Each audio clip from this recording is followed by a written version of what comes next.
Tantor Audio, a division of Recorded Books, presents The Longest Campaign, Britain's Maritime Struggle in the Atlantic and Northwest Europe, 1939 to 1945, by Brian E. Walter, narrated by Michael Page. Publisher's Note: in this audio edition you will hear references to tables present in the print and e-book formats of the book. Introduction. Although often limited in its early applications, the origins of British naval power stretch back more than a millennium. As early as the waning stages of the Roman occupation, a Count of the Saxon shore was established to defend the eastern and southern coasts of Roman Britain from maritime raiders.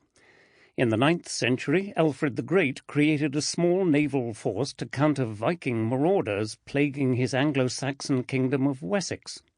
Later, in 1217, an English fleet of about 40 ships defeated a French force twice its size during the Battle of Sandwich, thus helping to end a short-lived French occupation of southern England. 12 decades later, England and France embarked upon a period of near-perpetual warfare that later became known as the 100 Years' War. Early in this conflict, in 1340, an English fleet won a smashing victory over a larger French fleet off Sluis in Flanders, giving the English temporary control over the Channel and ensuring that the succeeding warfare would be waged on French soil. In the decades of combat that followed, fortunes waned back and forth, but England's maritime effort generally succeeded in providing adequate support for their forces in France. The next major event in Britain's burgeoning naval heritage occurred in the latter half of the 16th century when England stood under the imminent threat of Spanish invasion. By this time, numerous advances in nautical and navigational technology had been made, and naval combat was now dominated by multi-mast, cannon-armed sailing ships. In 1587, a small English squadron launched a preemptive raid against Cadiz, where it caused great destruction to the assembled Spanish ships and delayed Spain's invasion preparations. Sadly, this respite was short-lived.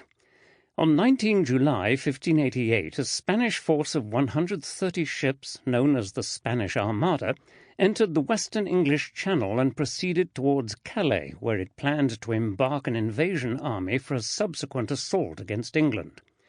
The English contested this incursion with an improvised fleet of roughly 200 ships that were generally smaller than their Spanish counterparts. After several days of inconsequential skirmishing, the English finally scored decisive victory during the Battle of Gravelines on 29 July, when they severely mauled the Armada and drove it out of the English Channel into the North Sea. Thereafter, the Spanish made a long circumvention around the British Isles, which cost them several additional ships to storms and navigational hazards. When the survivors finally arrived back in Spain at the end of September, they did so with only about half of their original number. England's victory over the Spanish Armada had momentous implications, far exceeding the obvious result of saving the nation from invasion. In many respects, the battle served as a transitional point that saw England begin a long period of ascendancy, while Spain began a concurrent period of decline. In the next 3 centuries, England, and later Great Britain, following the union with Scotland in 1707, transformed itself from an unassuming island nation perched on the edge of the European continent to a premier world power with an empire spanning the globe. A number of factors contributed to this transformation, but none was more important than the effective exploitation of sea power to establish and maintain colonies, facilitate trade, fuel economic enterprise, and exert national influence. This was by no means an easy process, as England, and later Great Britain, engaged in an extensive series of wars against its European competitors. Generally speaking, these wars were waged to gain and hold economic and political power, and they rarely included a danger to national independence. Likewise, these conflicts often involved shifting alliances where allies and foes regularly changed depending upon the circumstances. One factor that remained undeniably constant during this period was Britain's dependency upon sea power as its primary instrument of war. As such, throughout these various conflicts, the British engaged in hundreds of naval actions against their assorted maritime competitors, namely Spain, the Netherlands, and France. These actions ranged in size from major fleet battles to combat between individual ships and occurred across the world's oceans as well as in European waters. The British were by no means universally successful in all of these actions, and many of the larger conflicts ended without decisive results. Still, the overriding trend throughout this period was one of growing British expansion and ascendancy.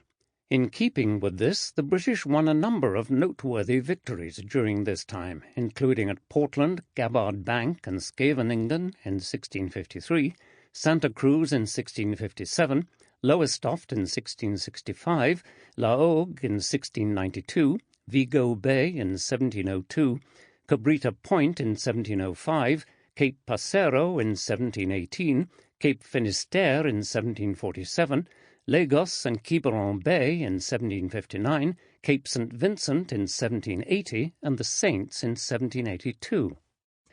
By 1793, Great Britain had established itself as the world's premier naval power in terms of size, professionalism, and capability, with France a close second and Spain and the Netherlands now relegated to the status of secondary powers. Over the next 2 decades, this position was sorely tested as Britain began a long period of near-continuous warfare against France, fueled by that nation's revolution and subsequent rise of Napoleon. Like so many earlier conflicts, this was coalition warfare, with Britain forming a series of alliances with other European powers to confront France. While many of Britain's allies possessed sizable armies, none possessed any meaningful naval strength. By comparison, France was able to garner allies of its own, which throughout much of the conflict included both Spain and the Netherlands. As such, for at least part of the conflict, the British found themselves outnumbered by a factor of more than 2 to 1 in terms of combined fleet sizes. Making matters worse, the French army proved to be a highly formidable adversary, and Britain's allies were repeatedly bested in a series of battles that left France the dominant military power on the continent.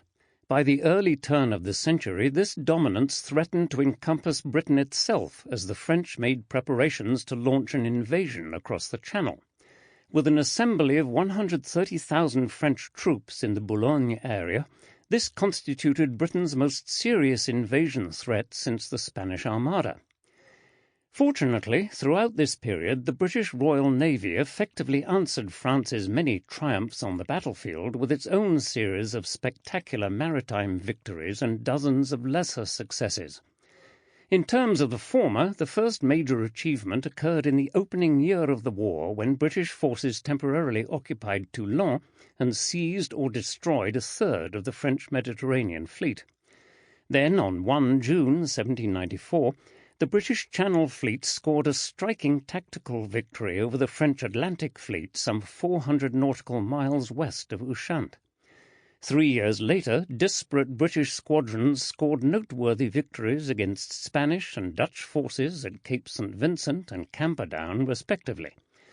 The next year, a British squadron destroyed a larger French force off Aboukir Bay in the Battle of the Nile, thus gaining Britain control over the Mediterranean and forcing France to abandon its ambitions in Egypt.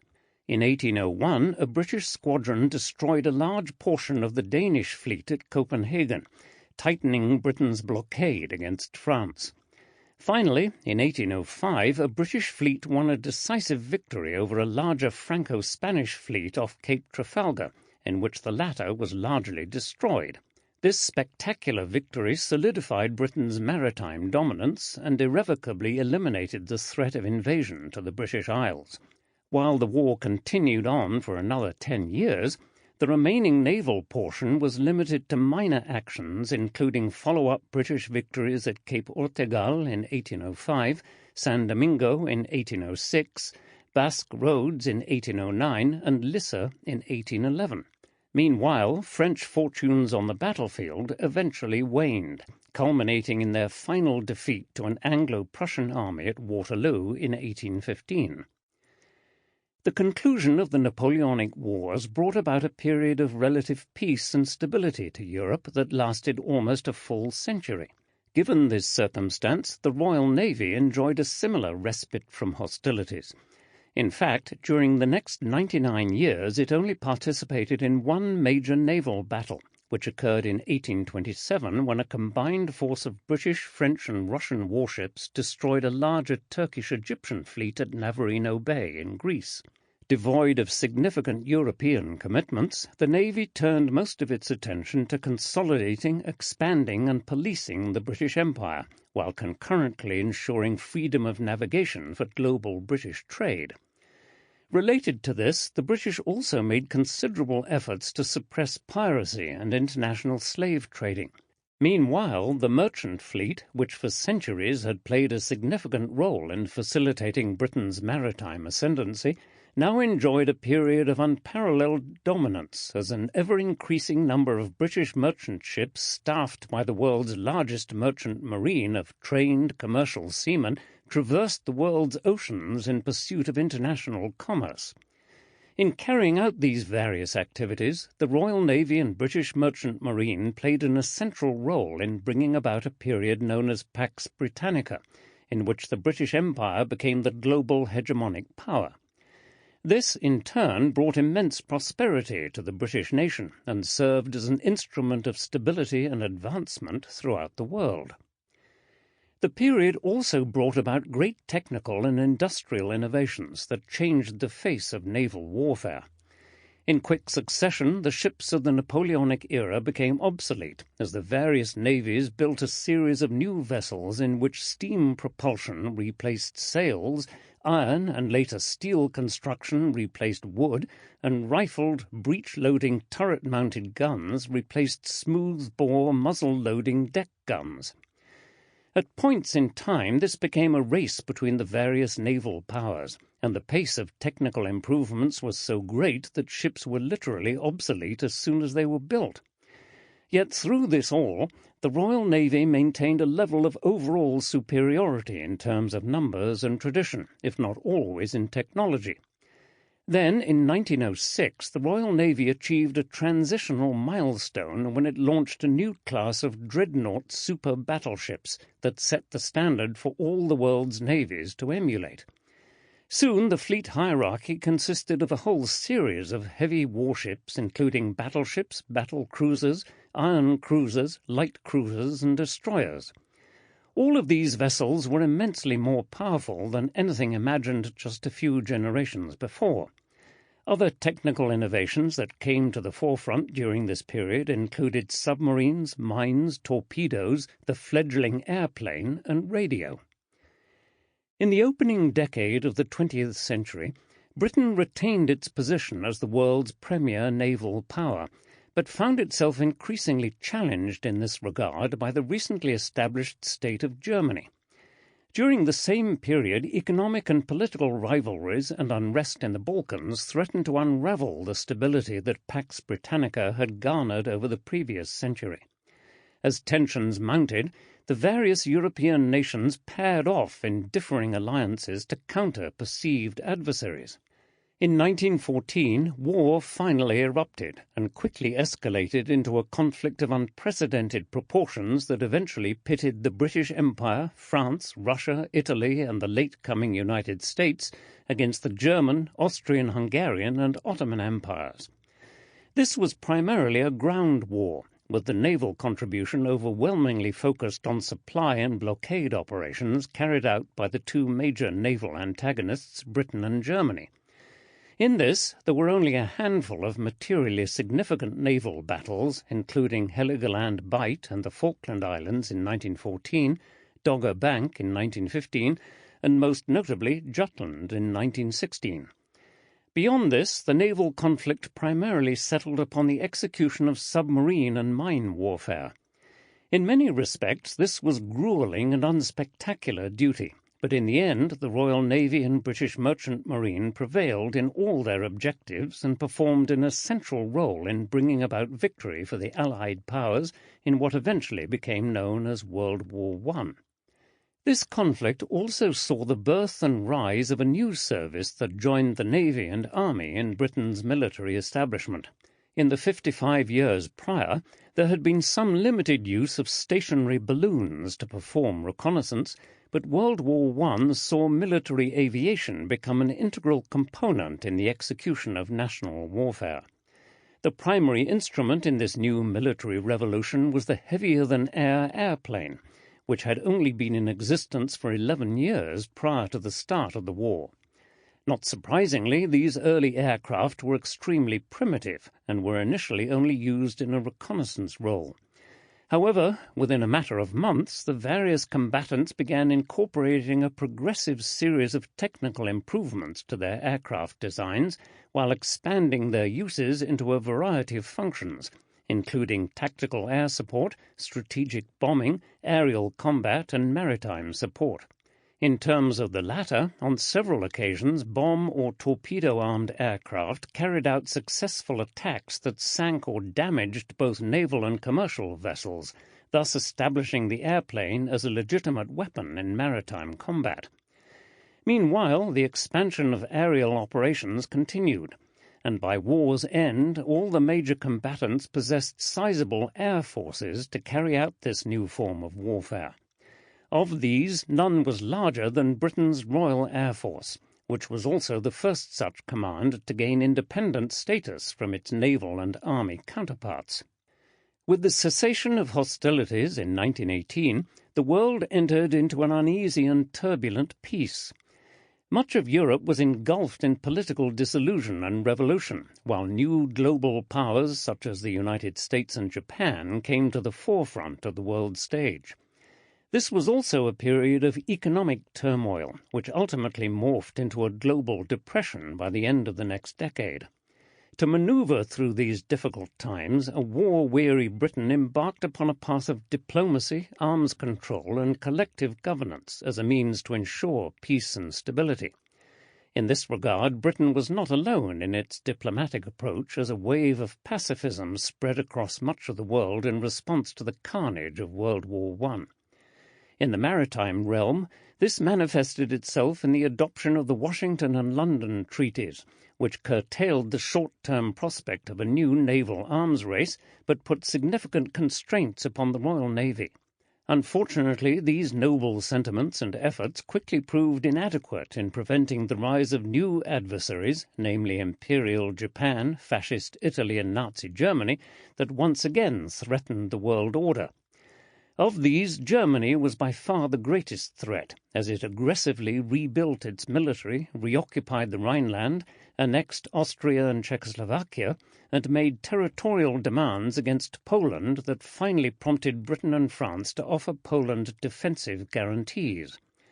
Sadly, given its ill-placed faith in diplomacy and internationalism, Britain was initially slow in responding to these various provocations. As such, when the spectre of war finally engulfed Europe in the summer of 1939, Britain was only in the early stages of a belated rearmament program. Ready or not, Britain once again girded itself for war. In doing so, it depended upon its maritime forces, like it had done so many times before, to provide the backbone of its military effort. These forces consisted of the Royal Navy, British Merchant Marine and Royal Air Force, RAF, along with their counterparts from the Commonwealth nations.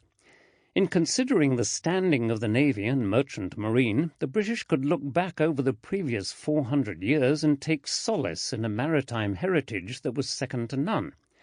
By comparison, the Royal Air Force was barely 20 years old, but what it lacked in longevity it more than made up for in terms of enthusiasm, confidence, and prior success.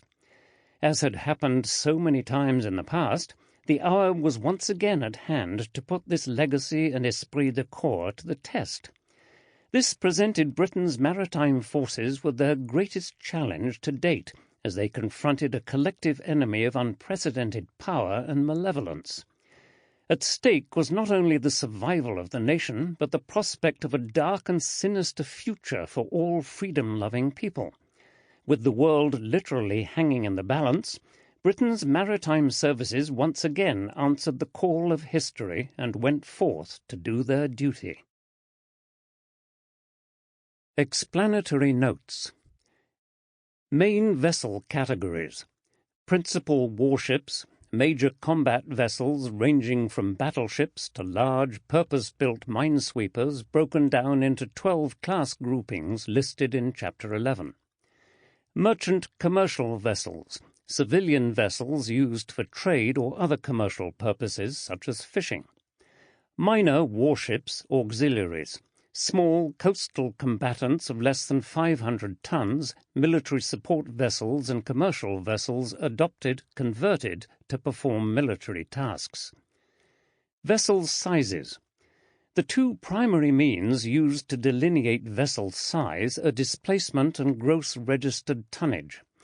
Displacement refers to a vessel's actual weight as measured by the amount of water it displaces when afloat. Gross registered tonnage refers to a ship's internal volume measured as 1 ton equaling 100 cubic feet of capacity. In both cases, the resulting measurement is expressed in tons. All principal warship tonnage is an expression of displacement, while that for merchant commercial vessels is a calculation of gross registered tonnage. Minor warships and auxiliaries can reflect either. Finally, submarine displacement can be measured both surfaced and submerged. Unless otherwise specified, submarine tonnage reflects surface displacement. Armament. Other than light weapons, the size of most naval guns is expressed in inches, reflecting the interior diameter of the barrel. Torpedoes are similarly measured in inches, reflecting the diameter of the torpedo. Main armaments are expressed as guns for surface warships, reflecting the largest guns carried, torpedo tubes, TT, for submarines, and aircraft capacity for aircraft carriers. At times in the text I will list the tonnage and main armament for certain vessels in the following manner: T-61, 1,931 tons, 4 5-inch guns. Aircraft bomb loads are expressed in pounds. Loss presentation. Loss tallies are often presented showing the number of vessels lost and their corresponding tonnage.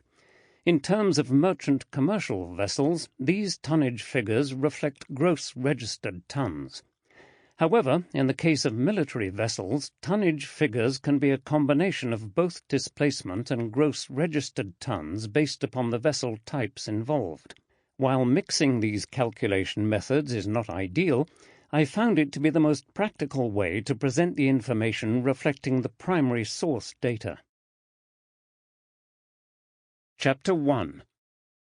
A Not-So-Phony War. Early on the morning of Friday, 1 September 1939, the German battleship Schleswig-Holstein, which was in Danzig under the guise of a ceremonial visit, slipped its moorings and commenced a point-blank bombardment of the Polish naval depot and garrison at Westerplatte. Soon the sound of the battleship's booming guns was echoed 1,000 times over as German forces launched a full-scale invasion across the length and breadth of the Polish frontier. With the coming dawn, waves of German aircraft attacked strategic targets throughout western Poland, including airfields, railway lines, and other transportation and communication infrastructure. At the same time, 5 German field armies, containing over 1,500,000 men, crossed the border and attacked Poland from 3 different directions: out of the north from Prussia, out of the west from Germany, and out of the south from Slovakia. Within hours, many of these thrusts were able to overcome or bypass ineffective Polish resistance and make strong advances into the interior of the country. This progress continued over the next few days as the Germans engulfed large tracts of Polish territory. The Poles resisted this onslaught with bravery and perseverance, but it was quickly apparent that their forces were incapable of stopping the German juggernaut. Numerous factors and deficiencies degraded Poland's ability to offer effective resistance, despite its sizable army of upwards of 1 million men. Foremost amongst these was the technical inferiority of its forces. The Polish army was largely armed with weapons dating back to a previous era, and only possessed a fraction of the tanks, aircraft and artillery pieces available to the Germans. Likewise, what heavy weapons they did have were invariably inferior to those of their adversary, and the Polish army was dependent upon rail, horse and leg power for its mobility. As such, the Poles were extremely hard-pressed to keep up with and counter the fast-moving armoured and mechanized thrusts of the German army. Adding to these woes, the Polish army was only partially mobilized when the war began. Despite months of tension, the Polish government had declined to fully mobilize its forces in an attempt to avoid provocation. Now, with the invasion wholly underway, many Polish reservists were still en route to their units, and many units were still in their assembly areas. Under these conditions, the Poles had no hope of stopping the German invasion without Allied intervention. To this end, the British and French governments honoured the obligations they had made to Poland earlier in the year. On the evening of 1 September, the British government issued an ultimatum to Germany demanding a suspension of offensive actions and a withdrawal from Polish territory. On the same day, they ordered a full mobilization of the Royal Navy, Army and Royal Air Force. Over the next 24 hours, the British and French governments waited for a German response, but this response never came. In the meantime, some officials vainly groped for one last diplomatic solution to stave off a new European war, but these efforts went nowhere. Finally, on the evening of the 2nd, Prime Minister Neville Chamberlain, facing forceful calls for decisive action in the House of Commons, agreed to send one last ultimatum. At 0900 hours on the 3rd, the British ambassador in Berlin delivered a message to the German Foreign Secretary declaring that a state of war would exist between the two countries as of 1100 hours if Germany failed to issue an affirmative response to Britain's demand for a cessation of hostilities. Again, the British received no response, and shortly after the ultimatum's expiration time, Chamberlain informed Parliament and the nation that Britain was at war. A few hours later, the French government also declared war on Germany. Despite these declarations, the Allies did little or nothing to directly influence the fighting in Poland. At the time, Britain lacked the means to provide meaningful direct support to the Poles. The same was generally true of the French, with one notable exception. Had the French, who possessed one of the largest armies in Europe, launched an immediate and massive offensive into western Germany, the Poles might have received some relief. With the bulk of the German army deployed against Poland, western Germany was thinly defended. Accordingly, a forceful French assault would have likely compelled the Germans to withdraw some of their Polish-engaged units to meet this new threat. This in turn may have given the Poles a chance to stabilize their situation. But even then, their long-term prospects would have remained grim. Unfortunately, this proved to be no more than idle conjecture, as the French declined to take any significant action. Without this support, Poland's fate was sealed. A key factor negating any effective Allied response was the speed of the German advance. The Germans employed a new tactical doctrine referred to as blitzkrieg, lightning war, that emphasized speed and mobility to bypass and overcome less dynamic Polish formations. To the majority of military and political observers schooled in the static trench-style warfare of World War I, blitzkrieg came as a severe shock. With each succeeding day, the Polish situation became more desperate. On the 3rd, German forces cut the Polish corridor at its base, thus trapping sizable Polish formations within. At roughly the same time, the German Third Army, advancing out of Prussia, broke through formidable defences at Mława and forced the Poles to retreat. Meanwhile, in the south, the German 10th Army advanced 60 miles in the first 5 days of the war, while the German 14th Army captured the historic city of Krakow on the 6th. On 8 September, units of the German Eighth Army reached the outskirts of the Polish capital of Warsaw.